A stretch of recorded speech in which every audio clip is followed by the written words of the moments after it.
ਨਿੱਜਰ ਕਤਲ ਮਾਮਲੇ ਵਿੱਚ ਟਰੂਡੋ ਨੇ ਭਾਰਤ ਵਿਰੁੱਧ ਦ੍ਰਿੜਤਾ ਨਾਲ ਦੁਹਰਾਏ ਦੋਸ਼। ਭਾਰਤੀ ਅਤੇ ਸਿੱਖ ਨੌਜਵਾਨਾਂ ਵਿੱਚ ਹੋਈ ਹਿੰਸਕ ਝੜਪ। ਬੰਦੀ ਸਿੰਘਾਂ ਦੀ ਰਿਹਾਈ ਲਈ ਤਿਹਾੜ ਜੇਲ੍ਹ ਦੇ ਬਾਹਰ ਸਿੱਖਾਂ ਵੱਲੋਂ ਕੀਤੀ ਗਈ ਅਰਦਾਸ। ਭਾਈ ਅੰਮ੍ਰਿਤਪਾਲ ਸਿੰਘ ਦੇ ਮਾਤਾ ਜੀ ਦੀ ਸਿੱਖ ਨੌਜਵਾਨਾਂ ਨੂੰ ਖਾਸ ਅਪੀਲ। ਪੰਥ ਸੇਵਕ ਜਥਾ ਦੁਆਬਾ ਵੱਲੋਂ SGPC ਚੋਣਾਂ ਸੰਬੰਧੀ ਕੀਤੀ ਗਈ ਵਿਸ਼ੇਸ਼ ਇਕੱਤਰਤਾ। ਕੈਨੇਡੀਅਨ ਪ੍ਰਧਾਨ ਮੰਤਰੀ ਜਸਟਿਨ ਟਰੂਡੋ ਨੇ ਭਾਰਤ ਵਿਰੁੱਧ ਲਗਾਏ ਗਏ ਆਪਣੇ ਦੋਸ਼ਾਂ ਨੂੰ ਪੂਰੀ ਦ੍ਰਿੜਤਾ ਨਾਲ ਦੁਹਰਾਇਆ ਹੈ। ਜਸਟਿਨ ਟਰੂਡੋ ਨੇ ਭਾਈ ਹਰਦੀਪ ਸਿੰਘ ਨਿੱਜਰ ਦੀ ਹੱਤਿਆ ਵਿੱਚ ਭਾਰਤੀ ਸ਼ਮੂਲੀਅਤ ਦੇ ਆਪਣੇ ਦੋਸ਼ਾਂ ਦੀ ਪੁਸ਼ਟੀ ਕਰਦੇ ਹੋਏ ਨਵੀਂ ਦਿੱਲੀ ਤੇ 40 ਕੂਟਨੀਤਕਾਂ ਨੂੰ ਬਾਹਰ ਕੱਢ ਕੇ ਵਿਆਨਾ ਕਨਵੈਨਸ਼ਨ ਦੀ ਉਲੰਘਣਾ ਕਰਨ ਦਾ ਦੋਸ਼ ਲਾਇਆ ਤੇ ਕਤਲ ਦੀ ਤਹਿ ਤੱਕ ਪਹੁੰਚਣ ਲਈ ਹੋਰ ਕੌਮਾਂਤਰੀ ਭਾਈਵਾਲਾਂ ਤੋਂ ਮਦਦ ਮੰਗੀ। ਟਰੂਡੋ ਨੇ ਬੀਤੇ ਕੱਲ੍ਹ ਭਾਰਤੀ ਭਾਈਚਾਰੇ ਨੂੰ ਦੀਵਾਲੀ ਅਤੇ ਬੰਦੀ ਛੋੜ ਦਿਵਸ ਦੀਆਂ ਵਧਾਈਆਂ ਦਾ ਆਪਣਾ ਰਿਵਾਇਤੀ ਸੰਦੇਸ਼ ਜਾਰੀ ਕੀਤਾ, ਜਿਸ ਵਿੱਚ ਉਹਨਾਂ ਕਿਹਾ ਕਿ ਭਾਰਤੀ ਭਾਈਚਾਰਿਆਂ ਨੇ ਕੈਨੇਡਾ ਦੀ ਸੱਭਿਆਚਾਰਕ ਬਣਤਰ ਨੂੰ ਉੱਚਾ ਚੁੱਕਣ ਵਿੱਚ ਵੱਡਾ ਯੋਗਦਾਨ ਪਾਇਆ ਹੈ। ਉਹਨਾਂ ਨੇ ਰਾਜਧਾਨੀ ਓਟਾਵਾ ਵਿੱਚ ਪੱਤਰਕਾਰਾਂ ਨੂੰ ਸੰਬੋਧਨ ਕਰਦਿਆਂ ਸਰੀ ਵਿਖੇ ਬੀਤੀ 18 ਜੂਨ ਨੂੰ ਕਤਲ ਕੀਤੇ ਗਏ ਕੈਨੇਡੀਅਨ ਸਿੱਖ ਨਾਗਰਿਕ ਭਾਈ ਹਰਦੀਪ ਸਿੰਘ ਨਿੱਜਰ ਮਾਮਲੇ ਵਿੱਚ ਭਾਰਤ ਵਿਰੁੱਧ ਦੂਸ਼ਣਬਾਜ਼ੀ ਨੂੰ ਦ੍ਰਿੜਤਾ ਨਾਲ ਦੁਹਰਾਇਆ ਤੇ ਕਿਹਾ ਕਿ ਕੈਨੇਡਾ ਦੇ 41 ਕੂਟਨੀਤਕਾਂ ਨੂੰ ਬੀਤੇ ਮਹੀਨੇ ਦੇਸ਼ ਚੋਂ ਕੱਢ ਕੇ ਭਾਰਤ ਨੇ ਕਨਵੈਨਸ਼ਨ ਦੀ ਉਲੰਘਣਾ ਕੀਤੀ ਹੈ। ਉਹਨਾਂ ਆਖਿਆ ਕਿ ਜੇ ਅੰਤਰਰਾਸ਼ਟਰੀ ਕਾਨੂੰਨਾਂ ਦੀ ਉਲੰਘਣਾ ਕਰਨ ਲਈ ਵੱਡੇ ਦੇਸ਼ਾਂ ਨੂੰ ਸਿੱਟੇ ਨਹੀਂ ਭੁਗਤਣੇ ਪੈਣਗੇ ਤਾਂ ਇਸ ਨਾਲ ਸੰਸਾਰ ਹੋਰ ਅਸੁਰੱਖਿਅਤ ਹੋ ਜਾਵੇਗਾ। ਟਰੂਡੋ ਨੇ ਕਿਹਾ ਕਿ ਜਦੋਂ ਨਿੱਜਰ ਮਾਮਲੇ ਵਿੱਚ ਭਾਰਤੀ ਏਜੰਟਾਂ ਦੀ ਸ਼ਮੂਲੀਅਤ ਬਾਰੇ ਭਰੋਸੇਯੋਗ ਜਾਣਕਾਰੀ ਮਿਲੀ ਸੀ ਤਾਂ ਅਸੀਂ ਭਾਰਤ ਨਾਲ ਅਤੇ ਅਮਰੀਕਾ ਸਮੇਤ ਆਪਣੇ ਸਹਿਯੋਗੀ ਦੇਸ਼ਾਂ ਨਾਲ ਇਸ ਮਾਮਲੇ ਦੀ ਜਾਂਚ ਵਾਸਤੇ ਸਹਿਯੋਗ ਕਰਨ ਲਈ ਸੰਪਰਕ ਕੀਤਾ ਸੀ, ਕਿਉਂਕਿ ਇਹ ਇੱਕ ਲੋਕਤਾਂਤਰਿਕ ਦੇਸ਼ ਦੀ ਪ੍ਰਭੂਸ਼ਤਾ ਅਤੇ ਅੰਤਰਰਾਸ਼ਟਰੀ ਕਾਨੂੰਨਾਂ ਦੀ ਉਲੰਘਣਾ ਦਾ ਮਾਮਲਾ ਹੈ। ਉਹਨਾਂ ਆਖਿਆ ਕਿ ਅਸੀਂ ਇਸ ਮਾਮਲੇ ਨੂੰ ਗੰਭੀਰਤਾ ਨਾਲ ਲੈ ਰਹੇ ਹਾਂ ਅਤੇ ਜਾਂਚ ਏਜੰਸੀਆਂ ਨਾਲ ਸਹਿਯੋਗ ਕਰਨਾ ਜਾਰੀ ਰੱਖਾਂਗੇ। ਟਰੂਡੋ ਦੇ ਇਸ ਬਿਆਨ ਤੋਂ ਕੁਝ ਘੰਟੇ ਪਹਿਲਾਂ ਅਮਰੀਕਾ ਦੇ ਵਿਦੇਸ਼ ਮੰਤਰੀ ਐਂਟਨੀ ਬਲਿੰਕਨ ਵੱਲੋਂ ਕਿਹਾ ਗਿਆ ਸੀ ਕਿ ਭਾਰਤ ਨੂੰ ਇਸ ਮਾਮਲੇ ਦੀ ਜਾਂਚ ਵਿੱਚ ਸ਼ਾਮਿਲ ਹੋਣ ਦੀ ਜ਼ਰੂਰਤ ਹੈ। ਕੈਨੇਡਾ ਦੇ ਕੋਨੇ-ਕੋਨੇ ਵਿੱਚ ਵਸੇ ਹੋਏ ਭਾਰਤੀ ਭਾਈਚਾਰਿਆਂ ਦੇ ਲੋਕਾਂ ਨੇ ਦੀਵਾਲੀ ਅਤੇ ਬੰਦੀ ਛੋੜ ਦਿਵਸ ਨੂੰ ਉਤਸ਼ਾਹ ਅਤੇ ਸ਼ਰਧਾ ਨਾਲ ਮਨਾਇਆ। Very beginning, when we learned of credible allegations that agents of the Indian government were involved in the killing of a Canadian citizen on Canadian soil, we reached out to India to ask them to work with us on getting to the bottom of this matter.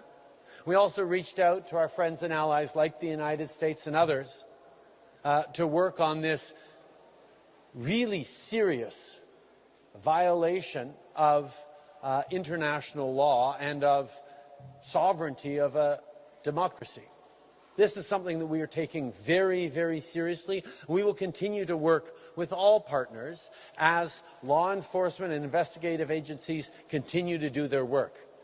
Canada is a country that will always stand up for the rule of law, because if might starts to make right again, if bigger countries can violate international law without consequences, then the whole world gets more dangerous for everyone. We have been very, very clear that we want to work constructively with India on this very serious matter. From the very beginning, we shared the real allegations that we are deeply, deeply concerned about, but we have reached out to the Indian government and to partners around the world to get to the bottom of this, to take it seriously. That's why we were so disappointed when India violated the Vienna Convention and arbitrarily revoked the diplomatic immunity of over 40 Canadian diplomats in India. Think about it from our perspective. We have serious reasons to believe that agents of the government of India could have been involved in the killing of a Canadian citizen on Canadian soil, and India's response is to kick out a whole bunch of Canadian diplomats by violating their rights under the Vienna Convention. That is of concern to countries around the world, because if a given country can just decide that their diplomats of another country are no longer protected, that makes international relations more dangerous and more serious.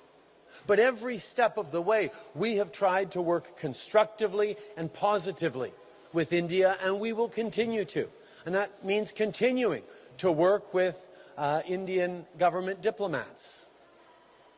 This is not a fight we want to be having right now, but we will unequivocally always stand up for the rule of law, because that's who Canada is. ਵਿਦੇਸ਼ਾਂ 'ਚ ਵਸਦੇ ਸਿੱਖ ਅਤੇ ਭਾਰਤੀ ਨਾਗਰਿਕਾਂ ਵਿਚਕਾਰ ਟਕਰਾਅ ਦੀਆਂ ਘਟਨਾਵਾਂ ਲਗਾਤਾਰ ਵੱਧ ਰਹੀਆਂ ਹਨ।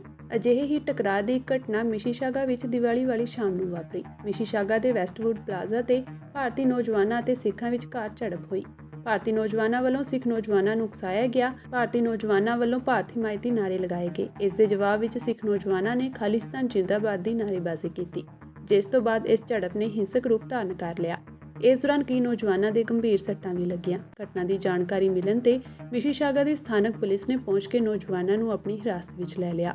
ਦੱਸ ਦਈਏ ਕਿ ਭਾਰਤ ਅੰਦਰ ਸਿੱਖਾਂ ਦੀ ਕੀਤੀ ਗਈ ਨਸਲਕੁਸ਼ੀ ਤੋਂ ਬਾਅਦ ਸਿੱਖਾਂ ਨੇ ਆਪਣੇ ਆਜ਼ਾਦ ਸਿੱਖ ਰਾਜ ਖਾਲਿਸਤਾਨ ਦੀ ਮੰਗ ਕੀਤੀ, ਜਿਸ ਦੇ ਲਈ ਦੇਸ਼ਾਂ ਵਿਦੇਸ਼ਾਂ ਵਿੱਚ ਰੈਫਰੈਂਡਮ ਕਰਾਏ ਜਾ ਰਹੇ ਹਨ। ਸਿੱਖ ਸੰਗਤਾਂ ਵੱਲੋਂ ਬੰਦੀ ਛੋੜ ਦਿਵਸ ਮੌਕੇ ਤਿਹਾੜ ਜੇਲ੍ਹ ਦੇ ਬਾਹਰ ਖੜ੍ਹ ਕੇ ਲੰਮੇ ਸਮੇਂ ਤੋਂ ਜੇਲ੍ਹ ਵਿੱਚ ਨਜ਼ਰਬੰਦ ਬੰਦੀ ਸਿੰਘਾਂ ਦੀ ਰਿਹਾਈ ਦੀ ਅਰਦਾਸ ਕੀਤੀ ਗਈ। ਇਸ ਮੌਕੇ ਜਾਗੋ ਪਾਰਟੀ ਪ੍ਰਧਾਨ ਮਨਜੀਤ ਸਿੰਘ ਜੀਕੇ ਨੇ ਬੰਦੀ ਸਿੰਘਾਂ ਦੀ ਰਿਹਾਈ ਲਈ ਸਰਕਾਰ ਨੂੰ ਅਪੀਲ ਵੀ ਕੀਤੀ। ਉਨ੍ਹਾਂ ਕਿਹਾ ਕਿ ਅੱਜ ਤਿਉਹਾਰ ਦੇ ਦਿਨ ਜਦੋਂ ਸਾਰੇ ਖੁਸ਼ੀਆਂ ਮਨਾ ਰਹੇ ਹਨ ਤਾਂ ਸਿੱਖਾਂ ਲਈ ਲੜਨ ਵਾਲੇ ਬੰਦੀ ਸਿੰਘ ਆਪਣੇ ਪਰਿਵਾਰ ਤੋਂ ਦੂਰ ਜੇਲ੍ਹਾਂ ਵਿੱਚ ਨਜ਼ਰਬੰਦ ਹਨ। ਉਨ੍ਹਾਂ ਕਿਹਾ ਕਿ ਬੰਦੀ ਸਿੰਘਾਂ ਦੀ ਰਿਹਾਈ ਉਹਨਾਂ ਦਾ ਅਧਿਕਾਰ ਹੈ, ਇਸ ਲਈ ਵੋਟ ਬੈਂਕ ਦੀ ਪਰਵਾਹ ਕੀਤੇ ਬਿਨਾਂ ਸਰਕਾਰਾਂ ਬੰਦੀ ਸਿੰਘਾਂ ਦੀ ਰਿਹਾਈ ਦਾ ਫੈਸਲਾ ਕਰਨ। ਹਿੰਦੁਸਤਾਨ ਦੇ ਵਿੱਚ ਕਦੀ ਸੈਂਟਰ ਦੀ ਸਰਕਾਰ, ਕਦੀ ਸੂਬੇ ਦੀ ਸਰਕਾਰ, ਕਦੀ ਕਿਸੇ ਬਹਾਨੇ ਨਾਲ ਜਿਹੜੇ ਬੰਦੀ ਸਿੰਘ ਨੇ ਇਹਨਾਂ ਨੂੰ ਰਿਹਾ ਕਰਨ ਤੋਂ ਮੁੱਕਰ ਜਾਂਦੀਆਂ ਨੇ।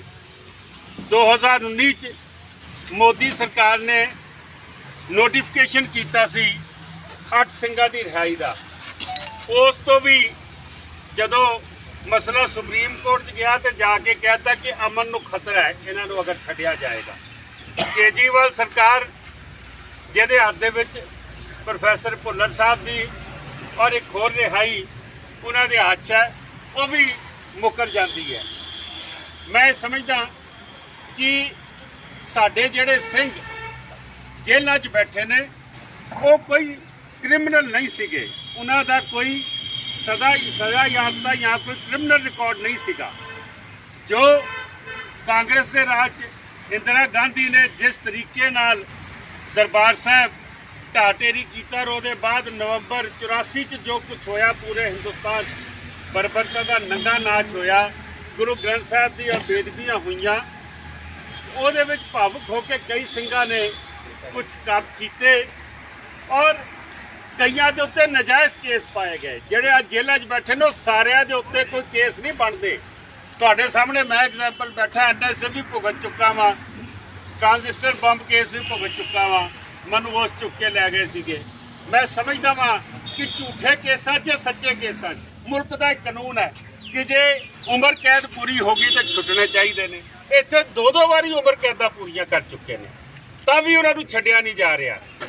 ਇਹ ਬਹੁਤ ਨਜਾਇਜ਼ ਹੈ ਕਿ ਜੇ ਬਿਲਕਿਸ ਬਾਨੋ ਦੇ ਕਾਤਲ ਛੱਡੇ ਜਾ ਸਕਦੇ ਨੇ ਔਰ ਇਹ ਕਹਿ ਕੇ ਕਿ ਉਹਨਾਂ ਦਾ ਕਿਰਦਾਰ ਠੀਕ ਹੈ, ਜਦ ਕਿ ਉਹਨਾਂ ਦੇ ਵਿੱਚੋਂ ਐਸੇ ਬੰਦੇ ਵੀ ਨੇ ਕਿ ਜਿਨ੍ਹਾਂ ਨੇ ਫਿਰ ਉਹ ਘਿਨੌਣੀ ਹਰਕਤ ਕੀਤੀ ਜੋ ਬਿਲਕਿਸ ਬਾਨੋ ਨਾਲ ਹੋਈ ਸੀਗੀ। ਜਾਂ ਰਾਜੀਵ ਗਾਂਧੀ ਦੇ ਕਾਤਲ, ਉਹਨਾਂ ਨੂੰ ਛੱਡਿਆ ਜਾ ਸਕਦਾ ਹੈ। ਤੇ ਇਹ ਸਿੰਘ ਜਾਂ ਸਿੰਘਣੀਆਂ ਮੈਂ ਸਮਝਦਾ ਵਾਂ ਕਿ ਬੜਿਆਂ ਨੇ ਜੇਲਾਂ ਕੱਟੀਆਂ, ਲੇਕਿਨ ਜਿਸ ਤਰੀਕੇ ਨਾਲ ਸਰਕਾਰਾਂ ਦਾ ਰਵੱਈਆ ਸਾਡੇ ਵੱਲ ਹੈ ਅਸੀਂ ਇਹਦੀ ਨਿਖੇਧੀ ਕਰਦੇ ਹਾਂ। ਔਰ ਜਦੋਂ ਸਰਕਾਰਾਂ ਤੋਂ ਵਿਸ਼ਵਾਸ ਉੱਠ ਜਾਵੇ ਉਦੋਂ ਗੁਰੂ ਅੱਗੇ ਆ ਕੇ ਅਰਦਾਸ ਕਰੀਦੀ ਹੈ। ਅੱਜ ਇੱਥੇ ਅਸੀਂ ਸਾਰੇ ਗੁਰੂ ਮਹਾਰਾਜ ਦੇ ਚਰਨਾਂ 'ਚ ਆਏ ਹਾਂ, ਤਿਹਾੜ ਜੇਲ੍ਹ ਦੇ ਸਾਹਮਣੇ ਆਏ ਹਾਂ, ਕਿਉਂਕਿ ਜਦੋਂ ਦਾ ਮੈਂ ਹੋਸ਼ ਸੰਭਾਲਿਆ ਮੈਂ ਇਹ ਤਿਹਾੜ ਜੇਲ੍ਹ ਦੇਖਦਾ ਵਾਂ ਕਿ ਸਭ ਤੋਂ ਪਹਿਲਾਂ ਅਗਰ ਨਹਿਰੂ ਦੇ ਵਕਤ ਕੋ ਕੈਦੀ ਪੋਲੀਟੀਕਲ ਹੋਇਆ ਸੀ ਤੇ ਮਾਸਟਰ ਤਾਰਾ ਸਿੰਘ ਹੋਇਆ ਸੀ, ਜੋ ਨਹਿਰੂ ਪਟੇਲ ਨੇ ਵਾਅਦੇ ਕੀਤੇ ਸੀ ਉਸ ਤੋਂ ਮੁੱਕਰ ਗਏ ਸੀ। ਆਜ਼ਾਦ ਹਿੰਦੁਸਤਾਨ ਦਾ ਪਹਿਲਾ ਕੈਦੀ ਮਾਸਟਰ ਤਾਰਾ ਸਿੰਘ ਸੀ ਜਿਨ੍ਹਾਂ ਨੂੰ ਨਰੇਲੇ ਲਾ ਲਿਆ ਗਿਆ ਸੀ। ਤਦ ਤੋਂ ਇਸ ਜੇਲ੍ਹ ਦੇ ਵਿੱਚ ਜਿਹੜੇ ਸਿੰਘ ਨੇ ਆਪਣੀ ਹੱਕਾਂ ਲਈ ਹਮੇਸ਼ਾ ਲੜਦੇ ਰਹੇ ਔਰ ਜੇਲ੍ਹਾਂ ਭੁਗਤਦੇ ਰਹੇ। ਅੱਜ ਵੀ ਸਾਡੇ ਸਿੰਘ ਅੰਦਰ ਬੈਠੇ ਨੇ, ਅਸੀਂ ਅਰਦਾਸ ਕਰਨ ਆਏ ਹਾਂ ਗੁਰੂ ਮਹਾਰਾਜ ਬਖਸ਼ਿਸ਼ ਕਰਨਗੇ, ਇਹਨਾਂ ਸਰਕਾਰਾਂ ਨੂੰ ਸੋਝੀ ਪਾਣਗੇ, ਇਹ ਸਿਆਸੀ ਚਸ਼ਮਾ ਉਤਾਰਨ ਔਰ ਵੋਟ ਬੈਂਕ ਦੀ ਰਾਜਨੀਤੀ ਤੋਂ ਉੱਠਣ। ਜੋ ਬਣਦਾ ਹੱਕ ਹੈ, ਜੋ ਕਨਸਟੀਟਿਊਸ਼ਨ ਕਹਿੰਦਾ ਸਾਨੂੰ ਸਾਡਾ ਹੱਕ ਦੇਣ, ਇਹਦੀ ਅਸੀਂ ਅਪੀਲ ਕਰਨ ਆਏ ਹਾਂ। ਡਿਬਰੂਗੜ੍ਹ ਦੀ ਜੇਲ੍ਹ ਵਿੱਚ ਬੰਦ ਵਾਰਿਸ ਪੰਜਾਬ ਦੇ ਜਥੇਬੰਦੀ ਦੇ ਮੁਖੀ ਭਾਈ ਅੰਮ੍ਰਿਤਪਾਲ ਸਿੰਘ ਦੇ ਮਾਤਾ ਬਲਵਿੰਦਰ ਕੌਰ ਜੀ ਅੱਜ ਸ਼੍ਰੀ ਅਕਾਲ ਤਖਤ ਸਾਹਿਬ ਵਿਖੇ ਨਤਮਸਤਕ ਹੋਣ ਮਗਰੋਂ ਪ੍ਰੈਸ ਦੇ ਰੂਬਰੂ ਹੋਏ। ਉਹਨਾਂ ਨੌਜਵਾਨਾਂ ਨੂੰ ਇਸ ਦੌਰਾਨ ਸੁਨੇਹਾ ਭੇਜਿਆ ਅਤੇ ਆਉਣ ਵਾਲੀ ਐਤਵਾਰ 19 ਨਵੰਬਰ ਨੂੰ ਖਾਲਸਾ ਦੀ ਜਨਮ ਭੂਮੀ ਸ਼੍ਰੀ ਅਨੰਦਪੁਰ ਸਾਹਿਬ ਇਕੱਤਰ ਹੋਣ ਦੀ ਬੇਨਤੀ ਕੀਤੀ। ਉਨ੍ਹਾਂ ਕਿਹਾ ਕਿ ਜੇਕਰ ਭਾਈ ਅੰਮ੍ਰਿਤਪਾਲ ਸਿੰਘ ਅਤੇ ਬੰਦੀ ਸਿੰਘਾਂ ਨੂੰ ਰਿਹਾ ਕਰਵਾਉਣਾ ਹੈ ਤਾਂ ਗੁਰੂ ਘਰ ਅਰਦਾਸ ਕਰਨਾ ਹੀ ਇੱਕਮਾਤਰ ਰਾਹ ਹੈ, ਕਿਉਂਕਿ ਸੱਚੇ ਪਾਤਸ਼ਾਹ ਦੇ ਦਰ ਕੀਤੀ ਹੋਈ ਅਰਦਾਸ ਨਾਲ ਹੀ ਹੁਣ ਬੰਦੀ ਸਿੰਘਾਂ ਨੂੰ ਰਿਹਾ ਕੀਤਾ ਜਾ ਸਕਦਾ ਹੈ। ਉਨ੍ਹਾਂ ਅੱਗੇ ਕਿਹਾ ਕਿ ਵੱਧ ਤੋਂ ਵੱਧ ਨੌਜਵਾਨ ਇਸ ਐਤਵਾਰ ਨੂੰ ਸ਼੍ਰੀ ਅਨੰਦਪੁਰ ਸਾਹਿਬ ਇਕੱਠੇ ਹੋਣ ਅਤੇ ਗੁਰੂ ਸਾਹਿਬ ਦੀ ਦਰਗਾਹੀ ਦਾਤ ਖੰਡੇ ਬਾਟੇ ਦੀ ਪੋਲ ਗ੍ਰਹਿਣ ਕਰਨ ਉਪਰੰਤ ਸਿੰਘ ਸਾਜੋ ਨਸ਼ਿਆਂ ਤੋਂ ਤੋਬਾ ਕਰੋ। ਮਾਤਾ ਜੀ ਦਾ ਕਹਿਣਾ ਹੈ ਕਿ ਭਾਈ ਸਾਹਿਬ ਦਾ ਗ੍ਰਿਫਤਾਰੀ ਦੇਣ ਮੌਕੇ ਵੀ ਇਹੀ ਵਿਚਾਰ ਸੀ ਕਿ ਅੰਮ੍ਰਿਤ ਛਕਾਉਣ ਦੀ ਲਹਿਰ ਰੁਕਣੀ ਨਹੀਂ ਚਾਹੀਦੀ। ਅਸੀਂ ਹੁਣ ਸ਼੍ਰੀ ਅਕਾਲ ਤਖਤ ਸਾਹਿਬ ਤੋਂ ਆਰੰਭ ਕਰਕੇ ਸਾਰੇ ਤਖਤ ਸਹਿਬਾਨਾਂ ਤੇ ਪਹੁੰਚ ਕੇ ਅਰਦਾਸ ਸਮਾਗਮ ਕਰਵਾਵਾਂਗੇ ਅਤੇ ਹਰ ਥਾਂ ਤੇ ਖੰਡੇ ਬਾਟੇ ਦੀ ਪੋਲ ਤਿਆਰ ਕਰਕੇ ਵੱਧ ਤੋਂ ਵੱਧ ਲੋਕਾਂ ਨੂੰ ਦਸਮ ਪਾਤਸ਼ਾਹ ਦੀ ਦਰਗਾਹੀ ਦਾਤ ਨਾਲ ਜੋੜਨ ਦੇ ਉਦਮ ਉਪਰਾਲੇ ਕਰਾਂਗੇ। ਭਾਈ ਅੰਮ੍ਰਿਤਪਾਲ ਸਿੰਘ ਦੇ ਮਾਤਾ ਜੀ ਦਾ ਕਹਿਣਾ ਹੈ ਕਿ ਅੰਮ੍ਰਿਤ ਛਕ ਨੌਜਵਾਨ ਨਸ਼ੇ ਤੋਂ ਮੂੰਹ ਮੋੜ ਆਪਣੇ ਹੱਕਾਂ ਬਾਰੇ ਜਾਗਰੂਕ ਹੁੰਦੇ ਆ ਰਹੇ ਸੀ, ਜੋ ਕਿ ਸਰਕਾਰਾਂ ਤੋਂ ਜਰਿਆ ਨਹੀਂ ਗਿਆ, ਜਿਸ ਕਰਕੇ ਉਹ ਭਾਈ ਅੰਮ੍ਰਿਤਪਾਲ ਸਿੰਘ ਦੇ ਰਾਹ ਵਿੱਚ ਅੜਿੱਕਾ ਬਣੇ। ਉਨ੍ਹਾਂ ਅੱਗੇ ਕਿਹਾ ਕਿ ਜੋ ਵੀ ਵਾਹਿਗੁਰੂ ਦੇ ਭਾਣੇ ਵਿੱਚ ਹੈ ਉਹ ਉਹਨਾਂ ਨੂੰ ਮਨਜ਼ੂਰ ਹੈ। ਭਾਈ ਅੰਮ੍ਰਿਤਪਾਲ ਸਿੰਘ ਦੀ ਰਾਜਨੀਤੀ ਵਿੱਚ ਸ਼ਮੂਲੀਅਤ ਦੇ ਇੱਕ ਸਿਆਸਤਦਾਨ ਵੱਲੋਂ ਦਿੱਤੇ ਬਿਆਨ ਨੂੰ ਲੈ ਕੇ ਮਾਤਾ ਜੀ ਨੇ ਕਿਹਾ ਕਿ ਭਾਈ ਸਾਹਿਬ ਦਾ ਰਾਜਨੀਤੀ ਵਿੱਚ ਆਉਣ ਦਾ ਕੋਈ ਮਕਸਦ ਨਹੀਂ ਹੈ। ਉਹਨਾਂ ਦੇ ਦੋ ਹੀ ਸੁਪਨੇ ਨੇ, ਇੱਕ ਨੌਜਵਾਨਾਂ ਨੂੰ ਨਸ਼ਿਆਂ ਤੋਂ ਛੁਟਕਾਰਾ ਦਿਵਾਉਣਾ ਅਤੇ ਦੂਜਾ ਖੰਡੇ ਬਾਟੇ ਦੀ ਪੋਲ ਦਿਲਵਾ ਕੇ ਗੁਰੂ ਸਾਹਿਬ ਦੇ ਚਰਨਾਂ ਵਿੱਚ ਜੋੜਨਾ। ਇਸ ਤੋਂ ਇਲਾਵਾ ਉਹਨਾਂ ਦਾ ਕੋਈ ਹੋਰ ਮੰਤਵ ਨਹੀਂ ਹੈ। ਮਹਾਰਾਜਾ ਰਣਜੀਤ ਸਿੰਘ ਦੇ ਖਾਲਸਾ ਰਾਜ ਦਾ ਉਦਾਹਰਨ ਦਿੰਦਿਆਂ ਉਹਨਾਂ ਕਿਹਾ ਕਿ ਖਾਲਸਾ ਰਾਜ ਵਿੱਚ ਤਾਂ ਸਾਰੇ ਹੀ ਆਉਂਦੇ ਸੀ, ਹਿੰਦੂ ਵੀ ਅਤੇ ਸਿੱਖ ਵੀ। ਉਹਨਾਂ ਕਿਹਾ ਕਿ ਇਹ ਤਾਂ ਸਾਰਾ ਸਰਕਾਰਾਂ ਦਾ ਬਹਾਨਾ ਹੈ ਅਤੇ ਹੁਣ 8 ਮਹੀਨੇ ਤੋਂ ਉੱਤੇ ਹੋ ਚੁੱਕੇ ਹਨ, ਨੌਜਵਾਨੀ ਨਸ਼ਿਆਂ ਵਿੱਚ ਮਰਦੀ ਪਈ ਹੈ, ਪਰ ਸਰਕਾਰਾਂ ਦਾ ਹੁਣ ਕੋਈ ਬਿਆਨ ਨਹੀਂ ਆਇਆ।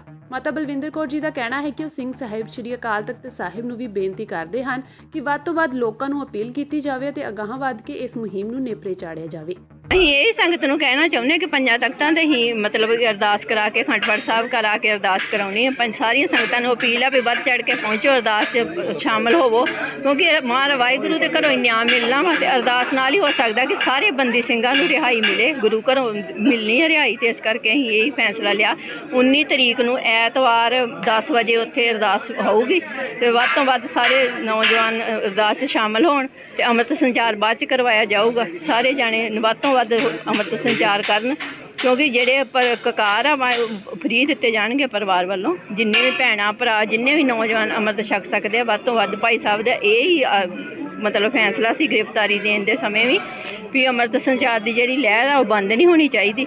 ਤੇ ਇਸ ਕਰਕੇ ਅਸੀਂ ਉਹ ਜਿੰਨੇ ਵੀ ਤਖਤਾਂ ਤੇ ਕਰਾਵਾਂਗੇ ਉੱਥੇ ਅੰਮ੍ਰਿਤ ਸੰਚਾਰ ਹੋਊਗਾ। ਬਾਅਦ ਵਿੱਚ ਤਾਂ ਨਹੀਂ ਲੱਗਾ ਕਿ ਜਿਹੜੇ ਖੰਡੇ ਬਾਟੇ ਦੀ ਪਹੁੰਚ ਸਕੇ ਨੌਜਵਾਨ ਜਾਗਣ ਡੈ ਪਏ ਨੇ, ਜਾਗਰੂਕ ਹੁੰਦੇ, ਉਹਨਾਂ ਨੂੰ ਆਪਣੇ ਹੱਕਾਂ ਦਾ ਪਤਾ ਲੱਗਦਾ। ਇਹ ਤੇ ਸਰਕਾਰਾਂ ਕੋਲ ਜਰਿਆ ਨਹੀਂ ਗਿਆ। ਇਸੇ ਕਰਕੇ ਤਾਂ ਖਾਲਸਾ ਵਹੀਰ ਤੋਂ ਹੀ ਉਹਨਾਂ ਨੂੰ ਸਰਕਾਰਾਂ ਨੂੰ ਡਰ ਸੀ ਵੀ ਇਹਦੇ 'ਚ ਨੌਜਵਾਨ ਜਾਗਰੂਕ ਬਹੁਤ ਹੋ ਰਹੇ ਸੀ।